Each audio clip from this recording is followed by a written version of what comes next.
नमस्कार दोस्तों, पाथफाइंडर पर आप सभी का स्वागत है। दोस्तों, एक सीरीज लेकर आई हूं जहां पर टॉप 100 पॉलिटी एमसीक्यूज आपको कराने वाली हूं आपके प्रीलिम्स 2023 के लिए।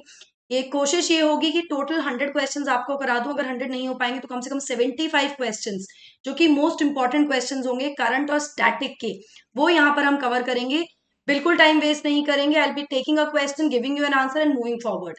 अगर आप इसको प्रीमियर में देख रहे हैं तो आप पॉज कीजिए, अपना आंसर मार्क कीजिए, फिर एक्सप्लेनेशन खुद से पढ़िए, क्योंकि वहां टाइम वेस्ट होगा। कोशिश करेंगे कि 20 से 25 मिनट का एक लेक्चर हो जहां पर हम 20-20 क्वेश्चंस करके 3 या 4 सेशन में टिल 27th मॉर्निंग मैं आपके ये 75 टू 100 क्वेश्चंस कवर कराने की कोशिश करूंगी।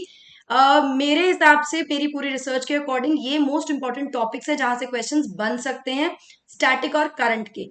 तो बने रहिएगा मेरे साथ। जैसा कि आप जानते हैं, कल रिजल्ट आ गया है और हर 3 सिलेक्शन में एक सिलेक्शन अन अकेडमी के कैंडिडेट का हुआ है। इस बार आप देख सकते हैं कि 333 जो सिलेक्शंस हैं वो अन अकेडमी प्लेटफॉर्म से हुए हैं, चाहे वो इंटरव्यू प्रोग्राम से एसोसिएटेड बच्चा हो या फिर कोई ऑनलाइन इंटरव्यू प्रोग्राम वाला बच्चा हो।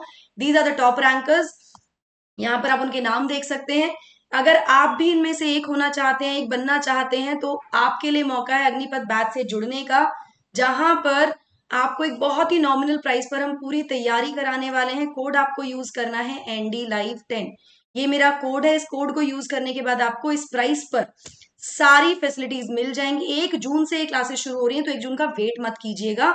यहाँ पर आप देख सकते हैं 9 से ज्यादा घंटे की लाइव क्लासेस होंगी। कॉम्प्रिहेंसिव कवरेज है प्रीलिम्स मेंस इंटरव्यू का। 40 टेस्ट होंगे प्रीलिम्स के, 10 टेस्ट मेंस के। Free mentorship interview guidance program, ये सब आपको यहाँ पर मिलने वाला है। इसके अलावा पीडीएफ अगर आप देखना चाहते हैं, लेना चाहते हैं, तो उसका डिस्क्रिप्शन बॉक्स में लिंक आपको मिल जाएगा। वहां से आपको सेशन की पीडीएफ मिल जाएगी। हमें रीच आउट करने के लिए आपको एक फॉर्म फिल करना होगा और आप हमें वहां से रीच आउट कर सकते हैं अपनी डाउट्स एंड क्वेरीज के साथ। शुरुआत करते हैं क्वेश्चन की। This is question number 1। Consider the following statements regarding regulating act of 1773। देखिए, जो हमारा हिस्टोरिकल बैकग्राउंड है ना, वहां से क्वेश्चन 90% चांसेस है कि बनता ही है। तो एक दो क्वेश्चन वहां से आते ही हैं। तो इस तरह के टॉपिक्स हम कवर करेंगे। जो स्टैटिक के जो रेपिटेशन वाले टॉपिक्स हैं, वो टॉपिक्स भी यहाँ पर हम कवर करने वाले हैं। तो इन स्टेटमेंट्स में बताना है कौन सी स्टेटमेंट करेक्ट है। It was the first step taken by the British government to control and regulate the affairs of East India Company in India. It provided for the establishment of Supreme Court at Bombay Presidency. It designated the Governor of Bengal as the Governor General of India and vested in him major executive powers. कौन सा statement correct है यहाँ पर? 1, 1, 2, 1, 3, 1, 2, 3। जल्दी से question देखिए, read करिए। हिंदी में रीड करना चाहते हैं रीड करिए, फिर हम इसका करने वाले हैं आंसर। पॉज कर सकते हैं वीडियो को to read the question. Answer is A. यहां पर मैं आपको बता दूं, केवल पहला स्टेटमेंट जो है वो यहाँ पर बिल्कुल सही है। ये एक्ट बहुत ज्यादा इंपॉर्टेंस रखता है when it comes to constitutional framework, यहाँ पर या हिस्टोरिकल बैकग्राउंड का कॉन्स्टिट्यूशन का, जहां से कॉन्स्टिट्यूशन नींव हम कह सकते हैं। It was the first step taken by the British government to control and regulate the affairs of East India Company in India. ठीक है। इसके अलावा सारी चीजें आपको पता ही हैं, आप इसको पढ़ सकते हैं, तो मैं एक्सप्लेनेशन पे नहीं जा रही हूँ। मेजर इंटेंट यहाँ पर आपको क्वेश्चंस देने का है और आपके आंसर्स आपको खुद से पता होने चाहिए। अब एग्जाम बिल्कुल सर पर है हमारा, तो एक्सप्लेनेशन आप पॉज कर कर पढ़ सकते हैं। Please read the explanation. Time waste नहीं करेंगे, 20-22 मिनट में ही सेशन खत्म करेंगे। ठीक है। Consider the following statements regarding the key features of Indian federalism. जो भारतीय संघवाद है उसकी कुछ विशेषताएं देख बतानी कौन सी हैं। The existence and authority of each tier of government is constitutionally guaranteed.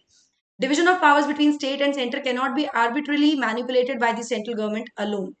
कौन सा स्टेटमेंट यहाँ पर करेक्ट है? 1, 2, बोथ, नीदर।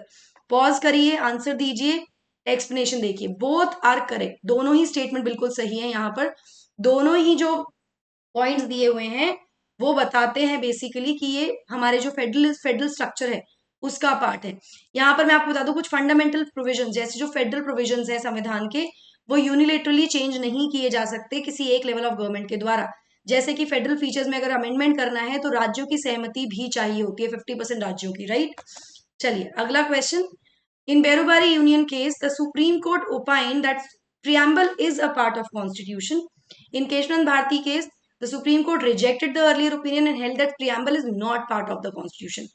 इनकरेक्ट कौन सा है यहाँ पर बताना है आपको। 1, 2, बोथ, नीदर। सही नहीं है, गलत कौन सा है वो बताना है। तो क्वेश्चन को ध्यान से पढ़िए। Answer is both. दोनों ही स्टेटमेंट यहाँ पर गलत हैं, इंटरचेंज कर दिया है। बेरुबारीवाद जो 1960 का है, सुप्रीम कोर्ट ने कहा था प्रियम्बल बहुत इंपॉर्टेंट है लेकिन ये पार्ट नहीं है कॉन्स्टिट्यूशन का।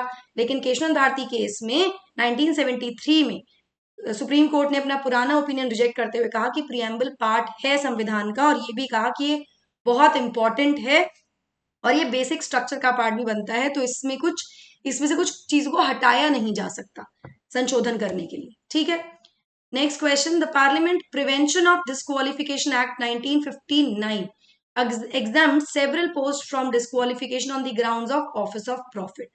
The above mentioned act was amended 5 times. The term office of profit is well defined in the Constitution of India. कौन सा स्टेटमेंट यहाँ पर करेक्ट है आपको बताना है। ए बी सी डी में 1 2 3 2 3 1 and 3 पॉज कीजिए, फिर से पढ़िए and then give the answer. The answer is A. पहला स्टेटमेंट यहाँ पर बिल्कुल सही है, तो पहले दो स्टेटमेंट यहाँ पर बिल्कुल सही हैं। जो एक्सप्रेशन है ऑफिस ऑफ प्रॉफिट वो कहीं पर भी डिफाइन नहीं किया गया है, ना तो संविधान में और ना ही रिप्रेजेंटेशन ऑफ पीपल एक्ट 1951 में इसका कहीं पर जिक्र नहीं किया गया। यहां पर मैं आपको बता दूं कि article 102 clause 1 clause sub clause A and 191 clause 1 sub clause A जो संविधान का है, इसमें लेजिस्लेटर्स एमपी या एमएलए उनको बार किया जा सकता है from holding office of profit under central government और state government as it can put them in a position to gain financial benefit. ठीक है, now constitutional emergency is declared when constitutional machinery in states of India has failed, external aggression or armed rebellion has been declared against the state of India, council of ministers is dissolved without the possibility of formation of an interim government at the center, any of the above occurs. कौन सी condition में constitutional emergency होगी, संवैधानिक आपातकाल होगा? तो answer is ए, पहली condition में। Second जो दिया हुआ है उसमें इट्स नेशनल इमरजेंसी। ठीक है, यहां पर emergency due to failure of constitutional machinery in the state, article 356, इसको प्रेसिडेंट रूल भी कहा जाता है कॉमनली, उस केस में हम कह सकते हैं कि कॉन्स्टिट्यूशनल इमरजेंसी है। तीसरी इमरजेंसी होती है financial emergency which is under article 360 of the constitution. Consider the following statement regarding election commission of India. देखिए अब यहाँ पर जो कॉन्स्टिट्यूशनल नॉन कॉन्स्टिट्यूशनल बॉडीज है वहां से भी क्वेश्चंस बनते हैं हमारे एग्जाम में। इलेक्शन कमीशन काफी न्यूज में रहा है, बहुत सारे राज्यों में इलेक्शंस हुए हैं, बिकम्स इंपॉर्टेंट। ठीक है, the constitution has not specified the term of the member of the election commission. The constitution has debarred the retiring election commissioners from any further appointment by the government in case of difference of opinion amongst the chief election commissioner and or two other election commissioners, the matter is decided by the chief election commissioner. कौन सा statement correct है? 1 1 2 1 3 1 2 3। Video को pause कीजिए, please question को read कीजिए और answer दीजिए, simple questions हैं यहाँ पर। लेकिन गलती हो जाती है, छोटा सा भी आपने कुछ मिस कर दिया तो you'll make a wrong option, है ना, you'll choose a wrong option. Answer is ए, यानी कि केवल पहला स्टेटमेंट यहाँ पर सही है। संविधान में स्पेसिफाई नहीं की गई ना तो क्वालिफिकेशन ना ही टर्म्स। ठीक है, टर्म भी कॉन्स्टिट्यूशन डिसाइड नहीं करता, स्पेसिफाई नहीं करता। कॉन्स्टिट्यूशन ने नहीं डीबार किया है रिटायरिंग इलेक्शन कमिश्नर्स को from any further appointment by the government. इसके अलावा अगर डिफरेंस ऑफ ओपिनियन होता है इलेक्शन कमिश्नर्स और चीफ इलेक्शन कमिश्नर के बीच में, तो the decision is taken by voting, majority से डिसीजन लिया जाता है।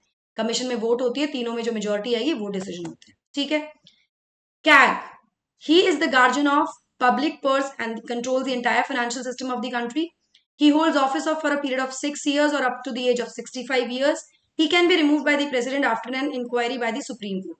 कौन सा स्टेटमेंट करेक्ट है with respect to CAG? 1 2 2 3 1 3 1 2 3। Again, these are simple questions. Please read the question and then answer. So the answer is here A, यानी पहला और दूसरा स्टेटमेंट बिल्कुल सही दिया हुआ है। आर्टिकल 148 है हमारे कॉन्स्टिट्यूशन का, जो बात करता है कि independent office of controller and auditor general of India which is CAG, वो हेड होते हैं हमारे ऑडिट, इंडियन ऑडिट और अकाउंट्स डिपार्टमेंट के। वो गार्जियन है पब्लिक पर्स के और कंट्रोल करते हैं पूरा फाइनेंशियल सिस्टम देश का, both at the centre and the state level. ठीक है, वो अपना ऑफिस होल्ड करते हैं for a period of 6 years और up to the age of 65 years, जो भी पहले होती है। इनको रिमूव किया जाता है by the president on same grounds in the same manner as the जज of supreme court. Supreme court के जज को जैसे हटाया जाता है, बिल्कुल उसी तरह से उसी ग्राउंड पर इनको हटाया जा सकता है by the president. Next question, as per the constitution a civil servant can not be dismissed और removed by an authority subordinate to that by which he was appointed.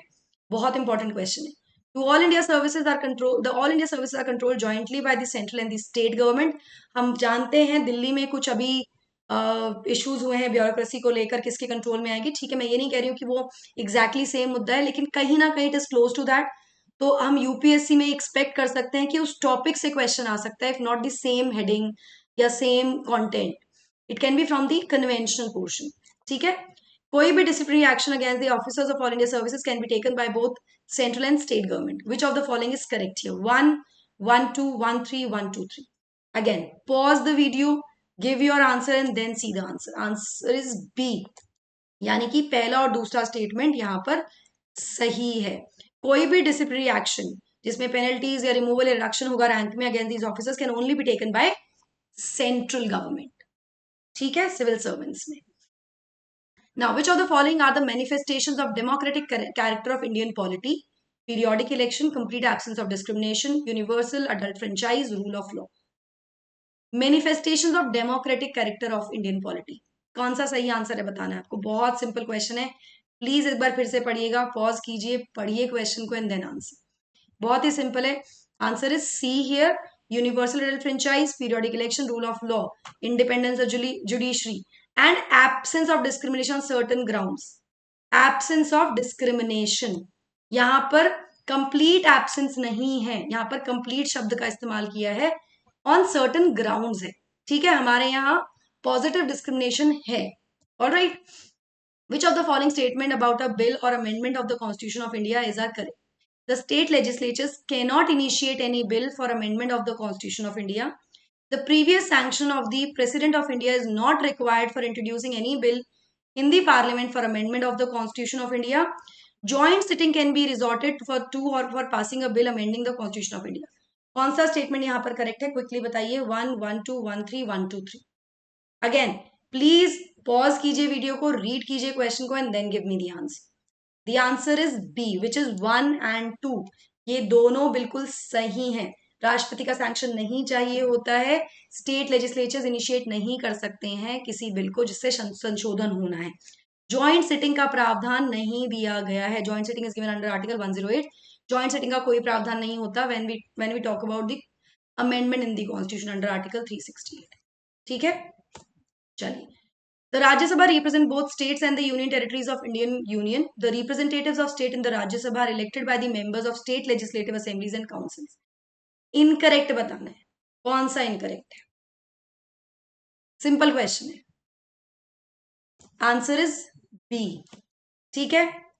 जो रिप्रेजेंटेटिव होते हैं स्टेट्स के राज्यसभा में, they elected by the state legislative assemblies and council. Councils नहीं करता, केवल assemblies करती हैं, काउंसिल से नहीं होता। काउंसिल तो बहुत लिमिटेड राज्यों में है, तो काउंसिल इसमें इंक्लूडेड नहीं होगी। देखो एक वर्ड से क्वेश्चन गलत हो सकता है, तो पहला स्टेटमेंट तो बिल्कुल सही है कि यूनियन टेरिटरीज और स्टेट्स के रिप्रेजेंटेटिव्स होते हैं, राज्यसभा के मेंबर्स इलेक्ट किए जाते हैं स्टेट लेजिस्लेटिव असेंबली से, विधानसभा से, विधान परिषद से नहीं। तो यहाँ पर काउंसिल है, हो सकता है आप गड़बड़ कर जाते हैं, आप मिस कर जाते हैं, तो ये चीजें आपको ध्यान रखने की जरूरत है when you are doing polity questions guys. The Constitution clearly mentions the procedure for selection and appointment of the Prime Minister. When no party has a clear majority in Lok Sabha, then the President may exercise his personal discretion in the selection of appointment of Prime Minister. कौन सा statement यहाँ पर सही है? Again, बहुत simple question है, थोड़ा भी ध्यान से पढ़ा तो इसको अटेम्प्ट कर लोगे आप। Answer is B, second statement बिल्कुल सही है। पहला स्टेटमेंट, कहीं पर भी संविधान में कोई क्लियर प्रोसीजर नहीं दिया गया है of the selection of prime minister. Article 75 कहता है कि prime minister shall be appointed by the president. However इसका मतलब ये नहीं है कि राष्ट्रपति फ्री है to appoint anyone as the prime minister, कोई स्पेसिफिक प्रोसीजर मेंशन नहीं है। हाँ, अगर कभी ऐसा है कि क्लियर मेजोरिटी नहीं है तो यहाँ पर वो पर्सनल डिस्क्रिप्शन यूज कर सकते हैं राष्ट्रपति in the appointment of the prime minister here, ठीक है। चलिए, the writ jurisdiction of both High Court and the Supreme Court constitutes a part of basic structure of the Constitution. The writ jurisdiction of High Court is exclusive and with respect to the matters under state specific laws. Incorrect कौन सा है यहाँ पर? देखो incorrect और correct भी ध्यान रखना, यहाँ पर भी फंसते हैं, ठीक है। फिर से रीड करो क्वेश्चन को, पॉज कर लो एंड देन सीधा आंसर। आंसर इज बी, इनकरेक्ट पूछा है तो सेकंड स्टेटमेंट यहाँ पर गलत है, पहला स्टेटमेंट बिल्कुल सही है। ठीक है। रिट जुरिस्डिक्शन जो है सुप्रीम कोर्ट और हाई कोर्ट का दोनों ही बेसिक स्ट्रक्चर का पार्ट है, basic structure which was defined by the supreme court of India in the Kesavananda Bharati case, ठीक है, ऑफ 1973। ऑलराइट, चलिए लेकिन ये जो बेसिक स्ट्रक्चर है ये 1997 के केस चंद्र कुमार केस के अंडर है। बेसिक स्ट्रक्चर डॉक्ट्रीन आया था 1973 में केशवनंद भारती केस, लेकिन हाई कोर्ट और सुप्रीम कोर्ट का रिट जुरिस्डिक्शन बेसिक स्ट्रक्चर है 1997 के चंद्र कुमार केस के अंडर आया था, ठीक है। चलिए ओके, सेकंड स्टेटमेंट गलत है यहाँ पर। Which of these act for the first time provided for the association of Indians with the executive council of viceroy and introduce a system of communal representation? Indian councils act 1909, government of India act 1919, government of India act 1935, councils act 1891। Again historical background से question आते हैं हमारे पास। Answer is ए, 1909 का जो Indian council act है, जिसको Morley Minto reform भी कहा जाता है, इसके द्वारा ये प्रावधान आया था। Now consider the following statement regarding the council of ministers. The advice tendered by the council of ministers to the president shall not be inquired into any court. A minister who is a member of one house of the parliament has the right to speak, vote and take part in the proceedings of other houses. कौन सा statement correct है? Again guys बहुत छोटा सा trick लगना है, बहुत ध्यान से पढ़ना है क्वेश्चन को, तब आंसर करना है। पॉज कीजिए, क्वेश्चन को फिर से पढ़िए, एक वर्ड से क्वेश्चन गलत हो जाता है, ठीक है, प्लीज ध्यान से पढ़िए। So the answer here is first statement is correct. Article 74 में कहा गया है काउंसिल ऑफ मिनिस्टर्स होगा which will be headed by the prime minister, जो कि इंडियन एडवाइस करेगा राष्ट्रपति को टू टेक एनी डिसीजंस किसी भी मुद्दे को लेकर। Now this advice which is rendered, which is given tendered, is not cannot be inquired, it shall not be inquired in any court of, इसको इंक्वायर नहीं किया जा सकता, ठीक है। नाउ अगर कोई मिनिस्टर मेंबर है किसी एक हाउस का पार्लियामेंट के, तो वो अलाउड है to speak and to take part in the proceedings of the other house also, लेकिन right to vote is exclusive right of the member of the house. तो यहाँ पर क्योंकि वोट का लिखा हुआ है तो इसलिए सेकंड स्टेटमेंट गलत हो जाता है। The Indian model of government is also called as the Westminster model of government because, क्यों कहा जाता है? Indian constitution was modelled very closely on the lines of British constitution. Indian constitution was made with the assistance of the British. India follows parliamentary form of government. The member of parliamentary house are elected through adult franchise. Westminster क्यों कहा जाता है हमारे Indian model of government को? Answer is सी, यानी कि India follow करता है पार्लियामेंट्री फॉर्म ऑफ गवर्नमेंट, इसकी वजह से ये वेस्टमिंस्टर मॉडल कहा जाता है। तो देखो बहुत क्लोज था यहाँ पर, बट आपको you have to choose the best option, ठीक है। चलिए, Which of the following best describes a nation state? Nation state इनमें से कौन डिस्क्राइब करेगा? Political entity, a body that has a constitution governing it, a nation with a large geographical expanse, a legal and political entity which is also cultural and social entity. इसको nation state कहेंगे। Answer is D. Nation state mix होता है several ethnicities का, legal political entity के साथ cultural जो identity है उसको भी यहाँ पर देखा जाता है, तो इसको नेशन स्टेट कहा जाता है। आई होप ये बेनिफिशियल रहे आपके लिए दोस्तों। Last minute tips and tricks आने वाली हैं 26 मई को, हमारे साथ जुड़े रहिए। अगर आप एग्जाम देने वाले हैं तो प्लीज अटेंड कीजिएगा इस सेशन को। इसी के साथ 12 बजे 12:30 बजे 28 तारीख को, 28 मई जिस दिन प्रीलिम्स है आपका, पहला रिएक्शन हमारा यहाँ पर आ जाएगा कट ऑफ को लेकर और ट्रेंड्स को लेकर। इसके बाद शाम को 6:30 बजे 28 मई को ही हम लाने वाले हैं कंप्लीट एनालिसिस ऑफ पेपर 1। पूरी टीम हमारी होगी। हमारे टेस्ट सीरीज से आप जुड़ सकते हैं दोस्तों, प्रीलिम्स और मेंस दोनों की टेस्ट सीरीज से। ये पूरी पाथफाइंडर की टीम है। हिंदी मीडियम बैच शुरू हो रहा है 15 जुलाई से। एनरोल करने के लिए आपको सिर्फ मेरा कोड यूज करना है ND Live 10, और आपका नाम भी उन कैंडिडेट्स में हो सकता है जो सिलेक्ट हुए हैं। पर्सपेक्टिव से आप जुड़ सकते हैं अपने डूज एंड डोंट्स के लिए। हमारे चैनल को सब्सक्राइब करने के लिए आपको इस QR कोड को स्कैन करना होगा to know about the updates, notifications and batches and courses. इसके अलावा आप हमें रीच आउट कर सकते हैं through a form which is given in the description box अपने किसी भी डाउट या क्वेरी के साथ। That's it from my side. I hope you like the session. Don't forget to like, share and subscribe. Also hit the bell icon so that you get notifications about latest updates. Thank you so much. God bless. Take care.